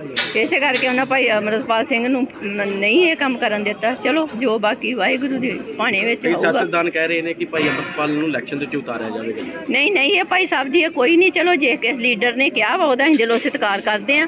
ਬਾਕੀ ਜਿੱਦਾਂ ਤੁਸੀਂ ਕਹਿ ਰਹੇ ਹੋ ਕਿ ਸਤਿਕਾਰ ਕਰਦੇ ਹੋ ਉਸ ਲੀਡਰ ਦਾ, ਨਹੀਂ ਉਹਨਾਂ ਦੀ ਖਬਰ ਦੇਣ ਦਾ ਹੀ ਸਤਿਕਾਰ ਕਰਦੇ ਹਾਂ। ਬਾਕੀ ਭਾਈ ਸਾਹਿਬ ਦਾ ਇਹ ਕੋਈ ਮਕਸਦ ਨਹੀਂ ਹੈ। ਉਹਨਾਂ ਦਾ ਇਹ ਹੀ ਹੈ ਨੌਜਵਾਨੀ ਨੂੰ ਬਚਾਉਣਾ ਵਾ, ਨਸ਼ੇ ਛਡਾ ਕੇ ਤੇ ਅੰਮ੍ਰਿਤ ਛਕਾਉਣਾ, ਗੁਰੂ ਨਾਲ ਜੋੜਨਾ ਵਾ ਤੇ ਮਤਲਬ ਅੰਮ੍ਰਿਤ ਸੰਚਾਰ ਕਰਾਉਣਾ, ਨਸ਼ੇ ਛਡਾਉਣੇ, ਇਹ ਦੋ ਹੀ ਉਹਨਾਂ ਦੇ ਮਕਸਦ ਵਾ। ਪੰਥ ਸੇਵਕ ਜਥਾ ਦੁਆਬਾ ਵੱਲੋਂ ਗੁਰਦੁਆਰਾ ਮੰਜੀ ਸਾਹਿਬ ਨਵਾਂ ਸ਼ਹਿਰ ਵਿਖੇ ਇਕੱਤਰਤਾ ਕੀਤੀ ਗਈ। ਇਸ ਇਕੱਤਰਤਾ ਵਿੱਚ ਆਗਾਮੀ ਸ਼੍ਰੋਮਣੀ ਗੁਰਦੁਆਰਾ ਪ੍ਰਬੰਧਕ ਕਮੇਟੀ ਚੋਣਾਂ ਸੰਬੰਧੀ ਵਿਚਾਰ ਵਟਾਂਦਰਾ ਕੀਤਾ ਗਿਆ। ਇਸ ਵਿੱਚ ਵਿਚਾਰ ਕੀਤੀ ਗਈ ਕਿ ਜੇਕਰ ਧਾਰਮਿਕ ਮਸਲਿਆਂ ਵਿੱਚ ਵੋਟ ਰਾਜਨੀਤਿਕ ਪਾਰਟੀਆਂ ਦਾ ਦਖਲ ਬੰਦ ਕਰਨਾ ਹੈ ਤਾਂ ਸਿੱਖ ਸੰਗਤ ਦੇ ਫੈਸਲੇ ਪੁਰਾਤਨ ਰਵਾਇਤ ਗੁਰਮਤਿ ਅਨੁਸਾਰ ਹੋਣੇ ਜ਼ਰੂਰੀ ਹਨ। ਸ਼੍ਰੋਮਣੀ ਕਮੇਟੀ ਦੀਆਂ ਚੋਣਾਂ ਲੋਕ ਸਭਾ ਚੋਣਾਂ ਤੋਂ ਬਾਅਦ ਹੋਣ ਦਾ ਅਨੁਮਾਨ ਹੈ। ਇਸ ਸਮੇਂ ਸਿਰਫ ਵੋਟਾਂ ਬਣਾਉਣ ਦੀ ਪ੍ਰਕਿਰਿਆ ਹੀ ਚੱਲ ਰਹੀ ਹੈ। ਜਦੋਂ ਵੀ ਚੋਣਾਂ ਦਾ ਐਲਾਨ ਹੋਵੇਗਾ ਉਸ ਸਮੇਂ ਜ਼ਿਲ੍ਹੇ ਦੇ 3 ਹਲਕਿਆਂ ਦੇ ਉਮੀਦਵਾਰਾਂ ਦੀ ਚੋਣ ਪੁਰਾਤਨ ਰਵਾਇਤ ਗੁਰਮਤਿ ਅਨੁਸਾਰ ਕੀਤੀ ਜਾਵੇ। ਇਸ ਲਈ ਇਲਾਕੇ ਦੀਆਂ ਧਰਮ ਪ੍ਰਚਾਰ ਸੰਸਥਾਵਾਂ, ਅਹਿਮ ਗੁਰਦੁਆਰਾ ਕਮੇਟੀਆਂ, ਸੇਵਾ ਦਲਾਂ, ਵੱਖ-ਵੱਖ ਰੂਪਾਂ ਵਿੱਚ ਪੰਥ ਦੀਆਂ ਸੇਵਾ ਕਰ ਰਹੀਆਂ ਧਾਰਮਿਕ ਸੰਸਥਾਵਾਂ ਅਤੇ ਧਾਰਮਿਕ ਸ਼ਖਸੀਅਤਾਂ ਨਾਲ ਵਿਚਾਰ ਕਰਕੇ ਗੁਰੂ ਮਹਾਰਾਜ ਦੀ ਹਜ਼ੂਰੀ ਵਿੱਚ ਸੰਗਤੀ ਰੂਪ ਵਿੱਚ ਇਕੱਤਰ ਹੋ ਕੇ ਗੁਰਮਤਿ ਅਨੁਸਾਰ ਉਮੀਦਵਾਰ ਚੁਣਿਆ ਜਾਵੇਗਾ। ਇਸ ਇਕੱਤਰਤਾ ਵਿੱਚ ਜਥੇਦਾਰ ਜਰਨੈਲ ਸਿੰਘ, ਜਥੇਦਾਰ ਦਲਜੀਤ ਸਿੰਘ ਮੋਲਾ, ਭਾਈ ਸ਼ਿੰਦਰਪਾਲ ਸਿੰਘ ਸੋਨਾ, ਅਵਤਾਰ ਸਿੰਘ ਜਗਤਪੁਰ, ਕੁਲਵਿੰਦਰ ਸਿੰਘ ਬੱਬਰ ਮਜਾਰਾ, ਮਾਸਟਰ ਬਖਸ਼ੀਸ਼ ਸਿੰਘ ਜਗਤਪੁਰ, ਮਾਸਟਰ ਬੇਅੰਤ ਸਿੰਘ ਨੀਲੋਵਾਲ, ਭਾਈ ਮਨਧੀਰ ਸਿੰਘ, ਕੁਲਵੰਤ ਸਿੰਘ ਸ਼ਹਾਬਪੁਰ, ਮੋਹਨ ਸਿੰਘ ਮੀਰਪੁਰ ਜੱਟਾਂ, ਢਾਡੀ ਸਤਨਾਮ ਸਿੰਘ ਭਾਰਾਪੁਰ, ਤਿਲਕਰਾਜ ਸਿੰਘ ਚਾਹਲ ਕਲਾਂ, ਗੁਰਮੀਤ ਸਿੰਘ ਝੰਡੇਰ ਕਲਾਂ, ਅਮਰਿੰਦਰ ਸਿੰਘ ਬੁੱਲੇਵਾਲ ਅਤੇ ਜਤਿੰਦਰ ਸਿੰਘ ਰਾਮਰਾਏਪੁਰ ਹਾਜ਼ਰ ਸਨ। ਲੰਘੀ 11 ਨਵੰਬਰ ਨੂੰ ਦਲ ਖਾਲਸਾ ਦੇ youth wing Sikh youth of Punjab ਦੇ ਕਾਰਜਕਰਤਾਵਾਂ ਨੇ ਬੰਦੀ ਛੋੜ ਦਿਵਸ ਦੀ ਪੂਰਵ ਸੰਧਿਆ ਮੌਕੇ ਸੱਚਖੰਡ ਸ੍ਰੀ ਦਰਬਾਰ ਸਾਹਿਬ ਵਿਖੇ ਬੰਦੀ ਸਿੰਘਾਂ ਦੀ ਤੰਦਰੁਸਤੀ, ਚੜ੍ਹਦੀ ਕਲਾ ਅਤੇ ਬੰਦ ਖਲਾਸੀ ਲਈ ਅਰਦਾਸ ਕੀਤੀ। ਇਸ ਮੌਕੇ ਉਹਨਾਂ ਪੰਥਕ ਸੰਸਥਾਵਾਂ ਵੱਲੋਂ ਇਸ ਮਿਸ਼ਨ ਲਈ ਆਰੰਭੇ ਉਦਮ ਤੇ ਉਪਰਾਲਿਆਂ ਦੀ ਸਫਲਤਾ ਲਈ ਵੀ ਅਰਦਾਸ ਕੀਤੀ। ਜਥੇਬੰਦੀ ਦੇ ਮੈਂਬਰਾਂ ਨੇ ਲੰਮੇ ਸਮੇਂ ਤੋਂ ਉਮਰ ਕੈਦ ਦੀ ਸਜ਼ਾ ਭੁਗਤ ਰਹੇ ਜੁਝਾਰੂਆਂ ਤੋਂ ਇਲਾਵਾ ਜੱਗੀ ਜੋਹਲ ਤੇ ਸਾਥੀ ਹਾਲ ਹੀ ਵਿੱਚ ਗ੍ਰਿਫਤਾਰ ਸੰਦੀਪ ਸਿੰਘ ਸੰਨੀ ਅਤੇ ਭਾਈ ਅੰਮ੍ਰਿਤਪਾਲ ਸਿੰਘ ਦੀਆਂ ਤਸਵੀਰਾਂ ਵਾਲੀਆਂ ਤਖਤੀਆਂ ਫੜੀਆਂ ਸਨ, ਜਿਸ ਉੱਤੇ ਸਰਕਾਰਾਂ ਲਈ ਸੁਨੇਹੇ ਅਤੇ ਸੰਗਤਾਂ ਦੇ ਨਾਮ ਪੈਗਾਮ ਲਿਖੇ ਹੋਏ ਸਨ। ਨੌਜਵਾਨਾਂ ਵੱਲੋਂ ਇਹਨਾਂ ਨਜ਼ਰਬੰਦੀਆਂ ਖਿਲਾਫ ਕਾਨੂੰਨੀ ਅਤੇ ਰਾਜਨੀਤਿਕ ਤਰੀਕਿਆਂ ਨਾਲ ਕੌਮੀ ਲੜਾਈ ਜਾਰੀ ਰੱਖਣ ਦਾ ਅਹਿਦ ਕੀਤਾ ਗਿਆ। ਜਥੇਬੰਦੀਆਂ ਦੇ ਆਗੂਆਂ ਨੇ ਦੱਸਿਆ ਕਿ ਇਹਨਾਂ ਦੀਆਂ ਰਿਹਾਈਆਂ ਕਿਸੇ ਰਹਿਮ ਦੀ ਮੁਹਤਾਜ ਨਹੀਂ ਹਨ। ਸਜ਼ਾ ਪੂਰੀ ਕਰਨ ਤੋਂ ਬਾਅਦ ਰਿਹਾਈ ਹਰ ਕੈਦੀ ਦਾ ਮੌਲਿਕ ਤੇ ਮਨੁੱਖੀ ਅਧਿਕਾਰ ਹੈ। ਭਾਰਤ ਸਰਕਾਰ ਇਹਨਾਂ ਨੂੰ ਰਿਹਾ ਨਾ ਕਰਕੇ ਇਹਨਾਂ ਦੇ ਮੌਲਿਕ ਅਧਿਕਾਰਾਂ ਦੀ ਉਲੰਘਣਾ ਕਰ ਰਹੀ ਹੈ। ਯੂਥ ਆਗੂ ਅਤੇ ਨੌਜਵਾਨ ਜਥੇਬੰਦੀ ਦੇ ਪ੍ਰਧਾਨ ਨੇ ਦੱਸਿਆ ਕਿ ਸਿੱਖ ਰਾਜਸੀ ਕੈਦੀਆਂ ਦਾ ਮੁੱਦਾ ਨਵੰਬਰ 2019 ਵਿੱਚ ਸ੍ਰੀ ਗੁਰੂ ਨਾਨਕ ਸਾਹਿਬ ਦੇ 550 ਸਾਲਾ ਗੁਰਪੁਰਬ ਤੋਂ ਪੰਜਾਬ ਅਤੇ ਪੰਥਕ ਪੀੜ ਅੰਦਰ ਛਾਇਆ ਰਿਹਾ। ਉਹਨਾਂ ਕਿਹਾ ਕਿ ਇਹ ਬੰਦੀ ਸਿੰਘ ਸਿੱਖ ਸੰਘਰਸ਼ ਦੌਰਾਨ ਜੱਦੋ-ਜਹਿਦ ਕਰਦਿਆਂ ਭਾਰਤ ਸਟੇਟ ਦੇ ਕੈਦੀ ਬਣੇ ਹਨ। ਅੱਜ ਅਸੀਂ ਸਿੱਖ ਯੂਥ ਪੰਜਾਬ ਵੱਲੋਂ ਦਰਬਾਰ ਸਾਹਿਬ ਦੇ ਬਾਹਰ ਖੜ ਕੇ ਹੱਥ ਵਿੱਚ ਬੰਦੀ ਸਿੰਘਾਂ ਦੀਆਂ ਤਸਵੀਰਾਂ ਫੜ ਕੇ ਇੱਕ ਸੁਨੇਹਾ ਫੜ ਕੇ ਇਕੱਤਰ ਹੋ ਕੇ ਖੜੇ ਹਾਂ। ਸਤਨਾਮ ਵਾਹਿਗੁਰੂ ਦਾ ਜਾਪ ਕੀਤਾ ਹੈ ਕਿ ਇੱਕ ਆਈ ਹੋਈ ਸੰਗਤ ਨੂੰ ਸੁਨੇਹਾ ਦੇਣ ਦੇ ਲਈ ਕਿ ਬੰਦੀ ਛੋੜ ਦਿਵਸ ਦੇ ਉੱਪਰ ਬੰਦੀ ਸਿੰਘਾਂ ਨੂੰ ਆਪਣੇ ਚਿੱਤ ਦੇ ਵਿੱਚ ਰੱਖਿਆ ਜਾਵੇ।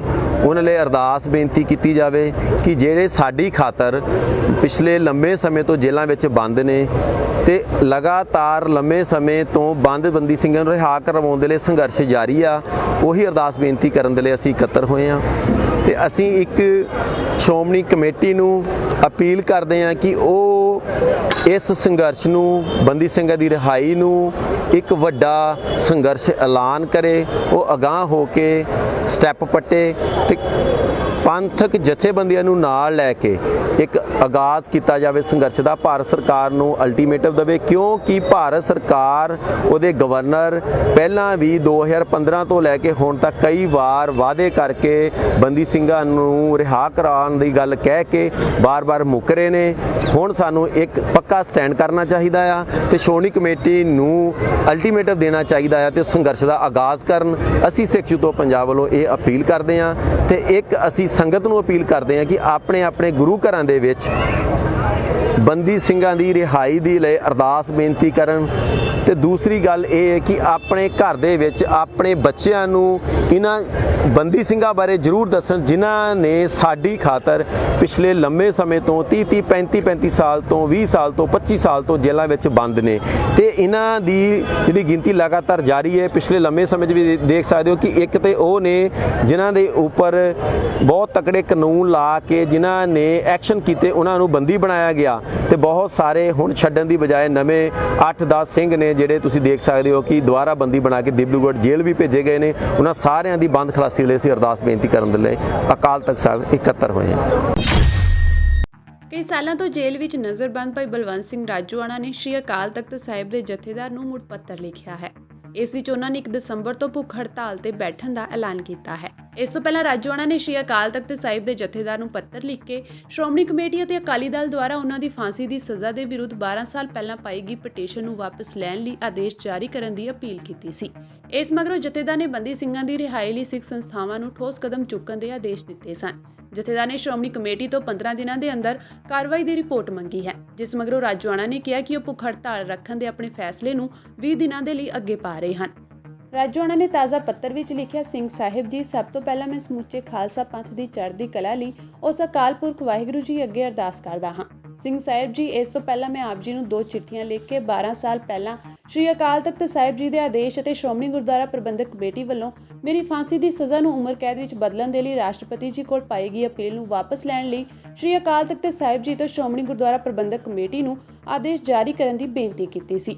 12 ਸਾਲਾਂ ਦੀਆਂ ਕੋਸ਼ਿਸ਼ਾਂ ਤੋਂ ਬਾਅਦ ਬਹੁਤ ਹੀ ਸੋਚ ਵਿਚਾਰ ਕੇ ਸਾਰੇ ਹਾਲਾਤਾਂ ਨੂੰ ਚੰਗੀ ਤਰ੍ਹਾਂ ਮਹਿਸੂਸ ਕਰਕੇ ਹੀ ਮੈਂ ਇਸ ਨਤੀਜੇ ਤੇ ਪਹੁੰਚਿਆ ਹਾਂ ਕਿ ਮੈਂ ਹਰ ਹਾਲਤ ਵਿੱਚ ਇਸ ਅਪੀਲ ਨੂੰ ਵਾਪਸ ਕਰਵਾਉਣਾ ਚਾਹੁੰਦਾ ਹਾਂ। ਰਾਜੋਆਣਾ ਨੇ ਚਿੱਠੀ ਵਿੱਚ ਲਿਖਿਆ, ਕੇਂਦਰ ਸਰਕਾਰ ਵੱਲੋਂ ਜਾਣਬੁੱਝ ਕੇ ਮੇਰੇ ਨਾਲ ਸਰੀਰਕ ਅਤੇ ਮਾਨਸਿਕ ਤਸ਼ੱਦਦ ਕਰਨ ਦੀ ਨੀਅਤ ਦੇ ਨਾਲ ਇੱਕ ਸਾਜ਼ਿਸ਼ ਅਤੇ ਏਜੰਡੇ ਦੇ ਤਹਿਤ ਮਨਭਾਵਨਾ ਨਾਲ ਇਸ ਅਪੀਲ ਤੇ 12 ਸਾਲ ਬਾਅਦ ਵੀ ਕੋਈ ਫੈਸਲਾ ਨਹੀਂ ਕੀਤਾ ਜਾ ਰਿਹਾ, ਜਿਸ ਅਪੀਲ ਤੇ 6 ਮਹੀਨੇ ਤੋਂ ਲੈ ਕੇ 1 ਸਾਲ ਦੇ ਵਿੱਚ ਰੂਟੀਨ ਵਿੱਚ ਫੈਸਲਾ ਹੋ ਜਾਣਾ ਚਾਹੀਦਾ ਸੀ। ਨਾ ਹੀ ਇਸ ਅਪੀਲ ਤੇ ਅੱਗੇ ਕੋਈ ਫੈਸਲਾ ਹੋਣ ਦੀ ਸੰਭਾਵਨਾ ਹੈ। ਇਸ ਅਪੀਲ ਤੇ ਫੈਸਲਾ ਕਰਵਾਉਣ ਦੇ ਲਈ ਪਹਿਲਾਂ ਵੀ ਕਈ ਵਾਰ ਸ਼੍ਰੀ ਅਕਾਲ ਤਖਤ ਸਾਹਿਬ ਜੀ ਤੋਂ ਸ਼੍ਰੋਮਣੀ ਗੁਰਦੁਆਰਾ ਪ੍ਰਬੰਧਕ ਕਮੇਟੀ ਨੂੰ ਯੋਗ ਕਦਮ ਉਠਾਉਣ ਦੇ ਲਈ ਆਦੇਸ਼ ਜਾਰੀ ਹੋ ਚੁੱਕੇ ਹਨ, ਪਰ ਹੁਣ ਤੱਕ ਉਹਨਾਂ ਦਾ ਕੋਈ ਵੀ ਸਾਰਥਕ ਨਤੀਜਾ ਸਾਹਮਣੇ ਨਹੀਂ ਆਇਆ। ਰਾਜੋਆਣਾ ਨੇ ਕਿਹਾ ਕਿ ਭੁੱਖ ਹੜਤਾਲ ਰੱਖਣਾ ਮੇਰਾ ਮਕਸਦ ਨਹੀਂ ਹੈ। ਮੇਰਾ ਮਕਸਦ ਤਾਂ 12 ਸਾਲਾਂ ਤੋਂ ਆਪਣੇ ਫੈਸਲੇ ਦੀ ਉਡੀਕ ਕਰਦੀ ਇਸ ਅਪੀਲ ਨੂੰ ਵਾਪਸ ਕਰਵਾਉਣਾ ਹੈ। ਮੈਂ ਬੰਦੀ ਛੋੜ ਦਿਵਸ ਤੇ ਆਪ ਜੀ ਵੱਲੋਂ ਖਾਲਸਾ ਪੰਥ ਨੂੰ ਦਿੱਤੇ ਆਦੇਸ਼ ਵਿੱਚ ਪ੍ਰਗਟਾਈਆਂ ਗਈਆਂ ਭਾਵਨਾਵਾਂ ਦਾ ਸਨਮਾਨ ਅਤੇ ਸਤਿਕਾਰ ਕਰਦਾ ਹਾਂ। ਇਸ ਲਈ ਅਪੀਲ ਵਾਪਸ ਹੋਣ ਦੀ ਸੂਰਤ ਵਿੱਚ ਮੈਂ ਭੁੱਖ ਹੜਤਾਲ ਰੱਖਣ ਦੇ ਆਪਣੇ ਫੈਸਲੇ ਨੂੰ 20 ਦਿਨਾਂ ਦੇ ਲਈ ਅੱਗੇ ਪਾਉਂਦਾ ਹਾਂ। ਭਾਈ ਬਲਵੰਤ ਸਿੰਘ ਰਾਜੋਆਣਾ ਨੇ ਜਥੇਦਾਰ ਨੂੰ ਕਿਹਾ ਕਿ ਸਿੰਘ ਸਾਹਿਬ ਜੀ, ਹੁਣ ਮੈਂ ਆਪਣੀਆਂ ਸੰਸਥਾਵਾਂ ਦੇ ਆਗੂਆਂ ਵੱਲੋਂ ਕੀਤੀਆਂ ਗਈਆਂ ਕੋਸ਼ਿਸ਼ਾਂ ਦੇ ਬੋਝ ਨੂੰ ਅਤੇ ਕੇਂਦਰ ਸਰਕਾਰ ਦੀ ਬੇਇਨਸਾਫੀ ਅਤੇ ਧੱਕੇਸ਼ਾਹੀ ਨੂੰ ਹੋਰ ਬਰਦਾਸ਼ਤ ਨਹੀਂ ਕਰਨਾ ਚਾਹੁੰਦਾ। ਦਸ਼ਮੇਸ਼ ਪਿਤਾ ਜੀ ਨੇ ਖਾਲਸਾ ਪੰਥ ਦੀ ਸਾਜਨਾ ਹੀ ਜ਼ੁਲਮ ਅਤੇ ਬੇਇਨਸਾਫੀਆਂ ਦੇ ਖਿਲਾਫ ਕੀਤੀ ਹੈ। ਇਸ ਲਈ ਮੇਰੀ ਆਪ ਜੀ ਤੋਂ ਹੁਣ ਵੀ ਇਹੀ ਮੰਗ ਹੈ ਕਿ ਰਾਸ਼ਟਰਪਤੀ ਕੋਲ 12 ਸਾਲ ਪਹਿਲਾਂ ਪਾਈ ਗਈ ਅਪੀਲ ਨੂੰ ਵਾਪਸ ਕਰਵਾਉਣ ਦੇ ਲਈ ਸ਼੍ਰੀ ਅਕਾਲ ਤਖਤ ਸਾਹਿਬ ਜੀ ਤੋਂ ਸ਼੍ਰੋਮਣੀ ਗੁਰਦੁਆਰਾ ਪ੍ਰਬੰਧਕ ਕਮੇਟੀ ਨੂੰ ਆਦੇਸ਼ ਜਾਰੀ ਕੀਤਾ ਜਾਵੇ, ਤਾਂ ਕਿ ਦਿੱਲੀ ਦੇ ਹੁਕਮਰਾਨਾਂ ਦੇ ਇਨਸਾਫ ਦੇ ਤਰਾਜੂ ਦਾ ਸੱਚ ਸਾਰੀ ਦੁਨੀਆ ਦੇ ਸਾਹਮਣੇ ਰੱਖਿਆ ਜਾ ਸਕੇ। ਕਿਉਂਕਿ ਜਿਹੜੇ ਹੁਕਮਰਾਨ ਕਿਸੇ ਵਿਅਕਤੀ ਨੂੰ 17 ਸਾਲ ਫਾਂਸੀ ਚੱਕੀ ਵਿੱਚ ਬਿਠਾ ਕੇ ਰੱਖਣ ਦੀ ਉਸ ਦੀ ਅਪੀਲ ਤੇ 12 ਸਾਲ ਤੱਕ ਫੈਸਲਾ ਹੀ ਨਾ ਕਰਨ, ਉਹਨਾਂ ਤੋਂ ਇਨਸਾਫ ਦੀ ਆਸ ਕਿਵੇਂ ਕੀਤੀ ਜਾ ਸਕਦੀ ਹੈ। ਸਥਾਨਕ ਸ਼ਹਿਰ ਵਿੱਚ ਗੁਟਕਾ ਸਾਹਿਬ ਦੀ ਬੇਅਦਬੀ ਕਰਨ ਦੇ ਮਾਮਲੇ ਵਿੱਚ ਡੇਰਾ ਸੰਚਾਲਕ ਸਮੇਤ 2 ਲੋਕਾਂ ਨੂੰ ਗ੍ਰਿਫਤਾਰ ਕੀਤਾ ਗਿਆ ਹੈ। ਭੜਕੇ ਲੋਕਾਂ ਨੇ ਮੁਲਜ਼ਮਾਂ ਨੂੰ ਬੁਰੀ ਤਰ੍ਹਾਂ ਕੁੱਟਿਆ। ਪੁਲਿਸ ਨੇ ਕਾਫੀ ਮੁਸ਼ੱਕਤ ਤੋਂ ਬਾਅਦ ਆਰੋਪੀਆਂ ਨੂੰ ਲੋਕਾਂ ਤੋਂ ਛੁਡਵਾਇਆ। ਡੇਰੇ ਵਿੱਚ ਗੁਟਕਾ ਸਾਹਿਬ ਦੇ ਅੰਗ ਫਟੇ ਹੋਏ ਮਿਲੇ ਸਨ। ਟਰੰਕ ਵਿੱਚ ਵੀ ਗੁਟਕਾ ਸਾਹਿਬ ਦੇ ਫਟੇ ਹੋਏ ਅੰਗ ਰੱਖੇ ਗਏ ਸਨ। ਜ਼ਿਕਰਯੋਗ ਹੈ ਕਿ ਦੀਵਾਲੀ ਵਾਲੇ ਦਿਨ ਬਠਿੰਡਾ ਦੇ ਪਿੰਡ ਦਾਨ ਸਿੰਘ ਵਾਲਾ ਵਿਖੇ ਇੱਕ ਡੇਰੇ ਵਿੱਚ ਗੁਟਕਾ ਸਾਹਿਬ ਦੀ ਬੇਅਦਬੀ ਦਾ ਮਾਮਲਾ ਸਾਹਮਣੇ ਆਇਆ ਹੈ। ਥਾਣਾ ਨਹੀਂਆਂਵਾਲਾ ਦੀ ਪੁਲਿਸ ਨੇ 3 ਵਿਅਕਤੀਆਂ ਤੇ ਮਾਮਲਾ ਦਰਜ ਕੀਤਾ ਸੀ। ਜਾਣਕਾਰੀ ਮੁਤਾਬਕ ਪਿੰਡ ਦਾਨ ਸਿੰਘ ਵਾਲਾ ਵਿੱਚ ਭਾਈ ਬਖਤੌਰ ਦਾਸ ਦੇ ਡੇਰੇ ਵਿੱਚ ਪਿੰਡ ਦੇ ਸੰਧੂ ਪਰਿਵਾਰ ਵੱਲੋਂ ਸ਼੍ਰੀ ਅਖੰਡ ਪਾਠ ਕਰਵਾਏ ਜਾ ਰਹੇ ਸਨ। ਮਹੰਤ ਬਖਤੌਰ ਦਾਸ ਵੱਲੋਂ ਡੇਰੇ ਵਿੱਚ ਪਾਠ ਮੌਕੇ ਦਾਰੂ ਪੀ ਕੇ ਬੈਠਣ ਦਾ ਮਾਮਲਾ ਸਾਹਮਣੇ ਆਉਣ ਤੇ ਮਾਹੌਲ ਤਣਾਅਪੂਰਨ ਬਣ ਗਿਆ। ਜਦੋਂ ਉਕਤ ਪਰਿਵਾਰ ਵੱਲੋਂ ਤਖਤ ਸ੍ਰੀ ਦਮਦਮਾ ਸਾਹਿਬ ਤੋਂ ਆਏ 5 ਪਿਆਰਿਆਂ ਦੀ ਹਾਜ਼ਰੀ ਵਿੱਚ ਡੇਰੇ ਦੀ ਤਲਾਸ਼ੀ ਲਈ ਗਈ ਤਾਂ ਡੇਰੇ ਦੇ ਕਮਰੇ ਵਿੱਚ ਪਏ ਇੱਕ ਟਰੰਕ ਵਿੱਚੋਂ ਫਟੇ ਹੋਏ ਗੁਟਕਾ ਸਾਹਿਬ ਮਿਲੇ, ਜਿਨ੍ਹਾਂ ਉੱਪਰ ਜੁੱਤੀਆਂ ਰੱਖੀਆਂ ਹੋਈਆਂ ਸਨ। ਇਸ ਉੱਤੇ ਥਾਣਾ ਨਹੀਂਆਂਵਾਲਾ ਦੀ ਪੁਲਿਸ ਨੇ ਕਾਰਵਾਈ ਕਰਦੇ ਹੋਏ ਡੇਰੇ ਦੇ ਮਹੰਤ ਬਖਤੌਰ ਦਾਸ, ਪਾਠੀ ਬਿੱਟੂ ਸਿੰਘ ਅਬਲੂ ਅਤੇ ਇੱਕ ਹੋਰ ਪਾਠੀ ਜੋ ਧੂਰੀ ਦਾ ਰਹਿਣ ਵਾਲਾ ਹੈ ਉੱਤੇ ਗੁਟਕਾ ਸਾਹਿਬ ਦੀ ਬੇਅਦਬੀ ਸੰਬੰਧੀ ਬਣਦੀਆਂ ਧਾਰਾਵਾਂ ਤਹਿਤ ਮਾਮਲਾ ਦਰਜ ਕੀਤਾ ਹੈ। ਪੁਲਿਸ ਨੇ ਇਹਨਾਂ 3 ਮੁਲਜ਼ਮਾਂ ਚੋਂ 2 ਲੋਕਾਂ ਨੂੰ ਹਿਰਾਸਤ ਵਿੱਚ ਲੈ ਲਿਆ ਹੈ ਅਤੇ ਇੱਕ ਫਰਾਰ ਹੈ। ਪੰਜਾਬ ਅਤੇ ਹਰਿਆਣਾ ਹਾਈ ਕੋਰਟ ਨੇ ਸ੍ਰੀ ਗੁਰੂ ਰਵਿਦਾਸ ਅਤੇ ਸੰਤ ਕਬੀਰ ਜੀ ਤੇ ਇਤਰਾਜ਼ਯੋਗ ਟਿੱਪਣੀ ਕਰਨ ਦੇ ਮਾਮਲੇ ਵਿੱਚ ਸੌਦਾ ਸਾਧ ਖਿਲਾਫ ਦਰਜ FIR ਨੂੰ ਦਰਜ ਕਰਨ ਦੇ ਹੁਕਮ ਦਿੱਤੇ ਹਨ। ਹਾਈ ਕੋਰਟ ਨੇ ਤੱਥਾਂ ਦੀ ਘਾਟ ਕਾਰਨ ਇਹ ਫੈਸਲਾ ਲਿਆ ਹੈ। ਜਲੰਧਰ ਦੇ ਹਾਤ ਪੁਲਿਸ ਜਲਦ ਹੀ ਮਾਮਲੇ ਦੀ ਰਿਪੋਰਟ ਦਰਜ ਕਰੇਗੀ। ਦੱਸ ਦਈਏ ਕਿ ਇਹ ਮਾਮਲਾ ਇਸ ਸਾਲ 17 ਮਾਰਚ ਨੂੰ ਜਲੰਧਰ ਦੇ ਪਤਾਰਾ ਥਾਣੇ ਵਿੱਚ ਦਰਜ ਹੋਇਆ ਸੀ। ਕੇਸ ਵਿੱਚ ਧਾਰਮਿਕ ਭਾਵਨਾਵਾਂ ਨੂੰ ਠੇਸ ਪਹੁੰਚਾਉਣ ਲਈ ਧਾਰਾ 295A ਜੋੜੀ ਗਈ ਸੀ। ਇਸ ਤੋਂ ਬਾਅਦ ਸੌਦਾ ਸਾਧ ਨੇ ਹਾਈ ਕੋਰਟ ਵਿੱਚ ਪਟੀਸ਼ਨ ਦਾਇਰ ਕਰਕੇ ਇੱਕ ਸਤਸੰਗ ਨੂੰ ਲੈ ਕੇ ਆਪਣੇ ਖਿਲਾਫ ਦਰਜ FIR ਨੂੰ ਰੱਦ ਕਰਨ ਦੀ ਅਪੀਲ ਕੀਤੀ ਸੀ। ਕਰੀਬ 7 ਸਾਲ ਪਹਿਲਾਂ ਹੋਏ ਸਤਸੰਗ ਦੌਰਾਨ ਸੌਦਾ ਸਾਧ ਨੇ ਸ੍ਰੀ ਗੁਰੂ ਰਵਿਦਾਸ ਮਹਾਰਾਜ ਤੇ ਟਿੱਪਣੀ ਕੀਤੀ ਸੀ। ਜਦੋਂ ਇਸ ਦੀ ਵੀਡੀਓ ਜਲੰਧਰ ਦੇ ਰਵਿਦਾਸ ਸਮਾਜ ਕੋਲ ਪਹੁੰਚੀ ਤਾਂ ਰਵਿਦਾਸ ਟਾਈਗਰ ਫੋਰਸ ਪੰਜਾਬ ਦੇ ਮੁਖੀ ਜੱਸੀ ਤਲਹਣ ਨੇ ਇਸ ਮਾਮਲੇ ਦੀ ਸ਼ਿਕਾਇਤ ਜਲੰਧਰ ਦੇ ਹਾਤ ਪੁਲਿਸ ਨੂੰ ਕੀਤੀ। ਜਾਂਚ ਤੋਂ ਬਾਅਦ ਪੁਲਿਸ ਨੇ ਮਾਮਲਾ ਦਰਜ ਕਰ ਲਿਆ। ਕੇਸ ਦਰਜ ਹੋਣ ਤੋਂ ਕੁਝ ਦਿਨ ਬਾਅਦ ਸੌਦਾ ਸਾਧ ਨੇ ਪੰਜਾਬ ਅਤੇ ਹਰਿਆਣਾ ਹਾਈ ਕੋਰਟ ਦਾ ਦਰਵਾਜ਼ਾ ਖੜਕਾਇਆ ਸੀ। ਹਾਈ ਕੋਰਟ ਨੇ ਸਾਰੀਆਂ ਧਿਰਾਂ ਨੂੰ ਸੁਣਨ ਤੋਂ ਬਾਅਦ ਕਿਹਾ ਕਿ ਇਸ ਮਾਮਲੇ ਵਿੱਚ ਪਟੀਸ਼ਨਕਰਤਾ ਵੱਲੋਂ ਪ੍ਰਚਾਰ ਕਰਦੇ ਸਮੇਂ ਕਿਸੇ ਵਿਅਕਤੀ ਜਾਂ ਭਾਈਚਾਰੇ ਦੀਆਂ ਭਾਵਨਾਵਾਂ ਨੂੰ ਠੇਸ ਪਹੁੰਚਾਉਣ ਦੀ ਇਰਾਦੇ ਜਾਂ ਜਾਣਬੁੱਝ ਕੇ ਕੀਤੀ ਗਈ ਕਾਰਵਾਈ ਦਾ ਕੋਈ ਸਪਸ਼ਟ ਸਬੂਤ ਨਹੀਂ ਹੈ। ਹਾਈ ਕੋਰਟ ਨੇ FIR ਅਤੇ ਇਸ ਨਾਲ ਸੰਬੰਧਿਤ ਕਾਰਵਾਈ ਨੂੰ ਰੱਦ ਕਰਦਿਆਂ ਪਟੀਸ਼ਨ ਦਾ ਨਿਪਟਾਰਾ ਕਰ ਦਿੱਤਾ ਹੈ। ਅੱਜ ਵੱਖਰੀ ਕਮੇਟੀ ਲਈ ਸੰਘਰਸ਼ੀਲ ਹਰਿਆਣਾ ਸਿੱਖ ਗੁਰਦੁਆਰਾ ਪ੍ਰਬੰਧਕ ਕਮੇਟੀ ਦੇ ਸੀਨੀਅਰ ਮੈਂਬਰ ਜਥੇਦਾਰ ਸੁਖਵਿੰਦਰ ਸਿੰਘ ਮੰਡੇਬਰ ਨੇ ਪ੍ਰੈਸ ਨੋਟ ਜਾਰੀ ਕਰਦੇ ਹੋਏ ਕਿਹਾ ਕਿ ਬੜੇ ਦੁੱਖ ਨਾਲ ਕਹਿਣਾ ਪੈ ਰਿਹਾ ਹੈ ਕਿ ਹਰਿਆਣਾ ਸਿੱਖ ਗੁਰਦੁਆਰਾ ਪ੍ਰਬੰਧਕ ਕਮੇਟੀ ਉੱਪਰ ਅੱਜ ਬੜੇ ਲੁਕਵੇਂ ਤਰੀਕੇ ਦੇ ਨਾਲ ਬਾਦਲ ਦਲ ਨੇ ਫਿਰ ਕਬਜ਼ਾ ਕਰ ਲਿਆ ਹੈ। ਉਨ੍ਹਾਂ ਕਿਹਾ ਕਿ ਜਿਸ ਬਾਦਲ ਦਲ ਦੀ ਲੁੱਟ ਤੋਂ ਹਰਿਆਣੇ ਦੀਆਂ ਗੋਲਕਾਂ ਨੂੰ ਬਚਾਉਣ ਅਤੇ ਸੁਚੱਜਾ ਪ੍ਰਬੰਧ ਧਰਮ ਪ੍ਰਚਾਰ ਪ੍ਰਸਾਰ ਕਰਨ ਵਾਸਤੇ ਹਰਿਆਣੇ ਦੇ ਸਿੱਖਾਂ ਨੇ ਜਦੋਜਹਿਦ ਕੀਤੀ ਸੀ ਅਤੇ ਹਰਿਆਣਾ ਕਮੇਟੀ ਲਈ 2.5 ਦਹਾਕੇ ਦੇ ਕਰੀਬ ਫੈਸਲਾਕੁਨ ਲੜਾਈ ਲੜੀ ਸੀ, ਬਾਦਲ ਦਲ ਨੇ ਭਾਜਪਾ ਦੀ ਮਦਦ ਨਾਲ ਹਰਿਆਣਾ ਦੀ ਵੱਖਰੀ ਕਮੇਟੀ ਦੀ ਲੜਾਈ ਲੜਨ ਵਾਲੇ ਸਰਦਾਰ ਜਗਦੀਸ਼ ਸਿੰਘ ਝਿੰਡਾ, ਜਥੇਦਾਰ ਬਲਜੀਤ ਸਿੰਘ ਦਾਦੂਵਾਲ, ਭਾਈ ਦੀਦਾਰ ਸਿੰਘ ਨਲਵੀ ਵਰਗਿਆਂ ਨੂੰ ਇਸ ਕਮੇਟੀ ਦੇ ਪ੍ਰਬੰਧ ਤੋਂ ਬੜੀ ਸਾਜ਼ਿਸ਼ ਨਾਲ ਦੂਰ ਕਰ ਦਿੱਤਾ ਹੈ ਤੇ ਜਿਨ੍ਹਾਂ ਨੇ ਹਮੇਸ਼ਾ ਬਾਦਲ ਦਲ ਵਾਸਤੇ ਕੰਮ ਕੀਤਾ, ਅੱਜ ਉਹਨਾਂ ਨੂੰ ਹਰਿਆਣਾ ਕਮੇਟੀ ਦੇ ਪ੍ਰਬੰਧ ਉੱਪਰ ਕਾਬਜ਼ ਕਰਵਾ ਦਿੱਤਾ ਹੈ।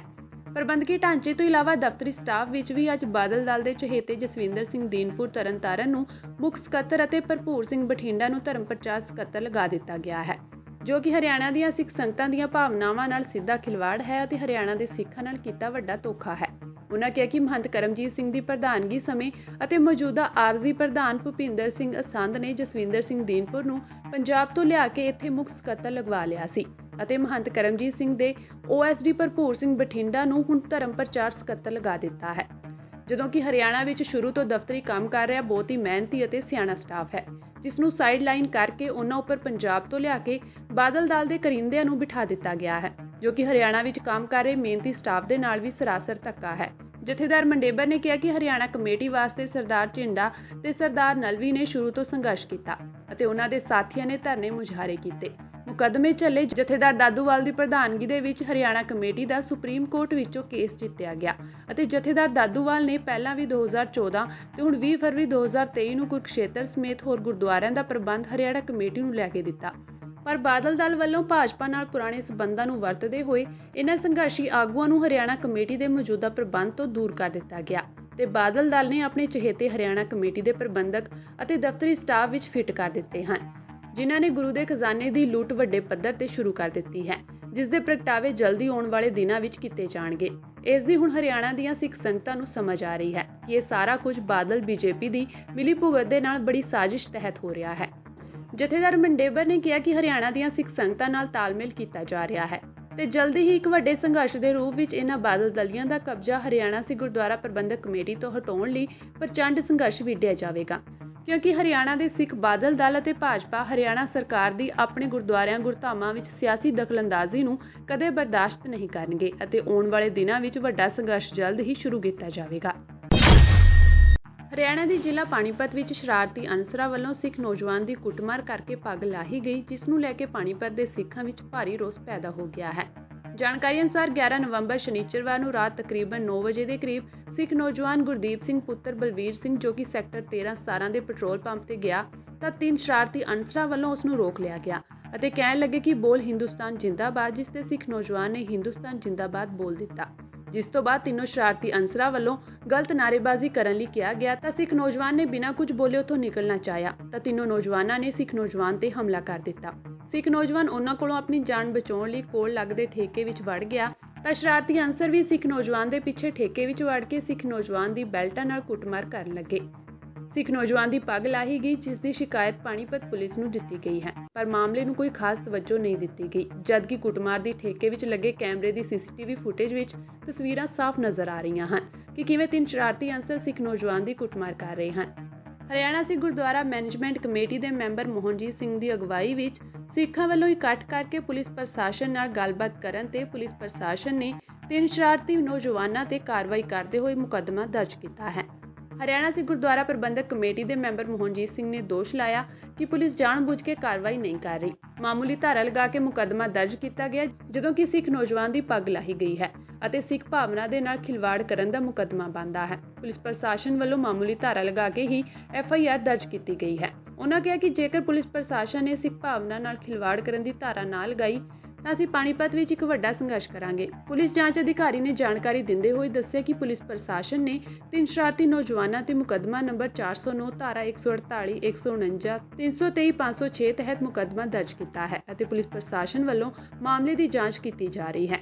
ਇਸ ਮਾਮਲੇ ਵਿੱਚ 2 ਮੁਲਜ਼ਮਾਂ ਸ਼ਾਲੂ ਅਤੇ ਸ਼ਾਸ਼ਿਆ ਪੁੱਤਰ ਨਰਿੰਦਰ ਪ੍ਰਸਾਦ ਨੂੰ ਗ੍ਰਿਫਤਾਰ ਕਰ ਲਿਆ ਗਿਆ ਹੈ। ਜਲਦੀ ਹੀ ਤੀਜੇ ਮੁਲਜ਼ਮ ਨੂੰ ਵੀ ਕਾਬੂ ਕਰਕੇ ਕਾਰਵਾਈ ਕੀਤੀ ਜਾਵੇਗੀ। ਪੰਜਾਬ ਵਿੱਚ ਵੈਟਰਨਰੀ ਇੰਸਪੈਕਟਰਾਂ ਦੀ ਭਰਤੀ ਵਿੱਚ ਗੁਆਂਢੀ ਸੂਬਿਆਂ ਦੇ 33% ਉਮੀਦਵਾਰ ਚੁਣੇ ਗਏ ਹਨ। ਭਾਵੇਂ ਪੰਜਾਬ ਸਰਕਾਰ ਨੇ ਪੰਜਾਬ ਦੀ ਪ੍ਰੀਖਿਆ ਵੀ ਲਾਜ਼ਮੀ ਕੀਤੀ ਸੀ, ਪਰ ਗੁਆਂਢੀ ਸੂਬਿਆਂ ਵਾਲਿਆਂ ਨੇ ਇਹ ਸ਼ਰਤਾਂ ਵੀ ਪੂਰੀਆਂ ਕਰ ਲਈਆਂ ਹਨ।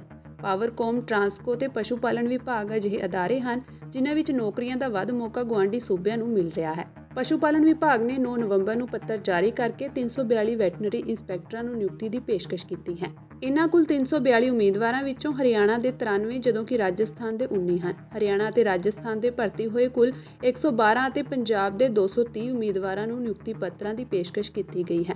SSS ਬੋਰਡ ਵੱਲੋਂ ਇਹ ਭਰਤੀ ਪ੍ਰਕਿਰਿਆ ਮੁਕੰਮਲ ਕੀਤੀ ਗਈ ਹੈ ਅਤੇ 644 ਅਸਾਮੀਆਂ ਲਈ ਇਸ਼ਤਿਹਾਰ ਪ੍ਰਕਾਸ਼ਿਤ ਕੀਤਾ ਗਿਆ ਸੀ। ਜੇਕਰ ਲੰਘੇ 17 ਵਰ੍ਹਿਆਂ ਵਿੱਚ SSS ਬੋਰਡ ਵੱਲੋਂ ਕੀਤੀ ਭਰਤੀ ਤੇ ਨਜ਼ਰ ਮਾਰੀਏ ਤਾਂ ਬੋਰਡ ਨੇ 17,864 ਉਮੀਦਵਾਰਾਂ ਨੂੰ ਨੌਕਰੀਆਂ ਲਈ ਸਿਫਾਰਿਸ਼ ਕੀਤਾ ਹੈ, ਜਿਨ੍ਹਾਂ ਵਿੱਚੋਂ 356 ਨੌਜਵਾਨ ਪੰਜਾਬ ਤੋਂ ਬਾਹਰਲੇ ਬਣਦੇ ਹਨ।